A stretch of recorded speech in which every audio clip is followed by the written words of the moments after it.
जय जगदम्बे, जय जगदम्बे। प्रिय जनमानसगण, हम आज आप लोगों को तारा का ज्ञान कराने जा रहे हैं। हर व्यक्ति के जीवन में एक स्टार होता है और स्टार में किए गए कार्य शुभाशुभ फल को प्रदान करने वाला होता है। नव ग्रह और 12 राशियां इन 9 ग्रह में विचरण करती हैं। अब मान लीजिए किसी का अश्विनी नक्षत्र में जन्म है तो ये 9 ग्रह के 9 स्टार हैं। 9 स्टार हैं, मन एक राशि में 9 चरण होती है। अब ये 9 चरण के 9 स्टार हैं: जन्म तारा, संपद, विपद, क्षेम, प्रत्यारी, साध, बध, मित्र, अति मित्र। ये 9 ताराएं हो गई। यदि जन्म तारा में किसी का जन्म हो गया, जैसे मान लीजिए किसी का चेतन नाम है, चेतन मान लीजिए, चूचे चोला अश्वनी, तो ये अश्वनी नक्षत्र में जन्म हुआ है, तो उसका पहला नक्षत्र ही जन्म तारा हो गया, तो पहला स्टार हो गया। तो पहला स्टार शुभदायक होता है, कोई नुकसानप्रद नहीं होता है।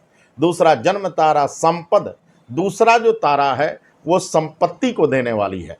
जैसे अश्वनी नक्षत्र के जन्मे हुए जातक यदि भरणी नक्षत्र में कोई कार्य शुभ कार्य करते हैं तो उन्हें निश्चित रूप से सफलता मिलती है, संपत्ति मिलती है। जन्म तारा संपद, विपद। अब अश्वनी नक्षत्र अगर कृतिका नक्षत्र में कोई कार्य करना चाहे तो निश्चित रूप से उसमें अवरोध अड़चन आ जाएंगे, उसका कार्य सिद्ध नहीं हो पाएगा। तो जन्म तारा संपद विपद क्षेम, चौथी तारा यानी अश्वनी भरणी रोहिणी नक्षत्र हो तो क्षेम तारा, माने ना नुकसान होगा ना लाभ होगा, तो इस तारा को भी ग्रहण आप कर सकते हैं।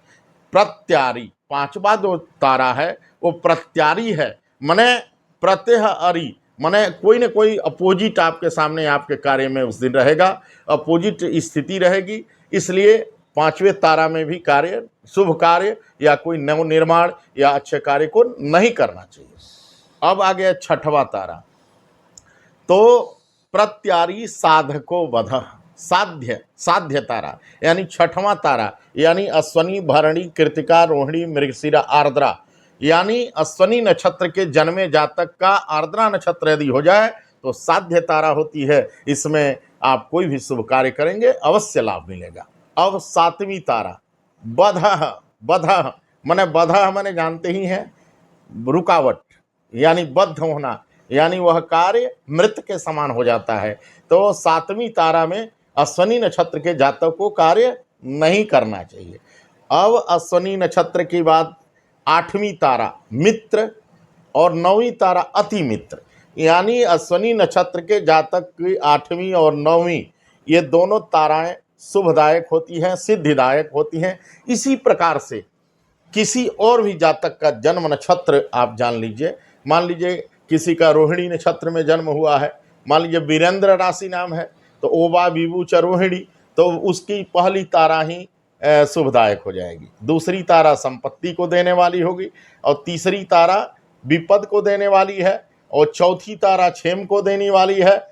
जन्म तारा संपद विपद क्षेम प्रत्यारी, 5वीं तारा अपोजिट पर्सन को खड़ा करने वाली है। 6वीं तारा क्षेम प्रत्यारी साधको वध, प्रत्यारी। अब यह जन्म तारा संपद विपद क्षेम प्रत्यारी साध्य, 6वीं तारा साध्य तारा हो जाएगी। 7वीं जो तारा होगी वह 7वीं तारा बध मित्र अति मित्र, बध हो गया 7वीं तारा, और 8वीं और 9वीं मित्र अति मित्र हो गया। इस तरह से 9 स्टार होते हैं और 9 स्टार को देख करके अगर आप कोई भी कार्य आरंभ करते हैं तो निश्चित आपको 100% ही नहीं 1001% आप इन धाराओं पर, इन स्टार के द्वारा आपका कार्य सिद्ध हो जाता है। इसमें कहीं कोई संशय नहीं है। यदि हमारी वीडियो से आप लोग संतुष्ट हो रहे हों, आप लोगों को कुछ अच्छा लग रहा हो, तो इसे आप लोग आगे बढ़ावें और एक लाइक एक कमेंट अवश्य करें ताकि हमारी हौसला बढ़े और हम और भी विस्तार से आप लोगों को ज्ञानवर्धन कराने में सक्षम हो सके। जय जगदम्बे।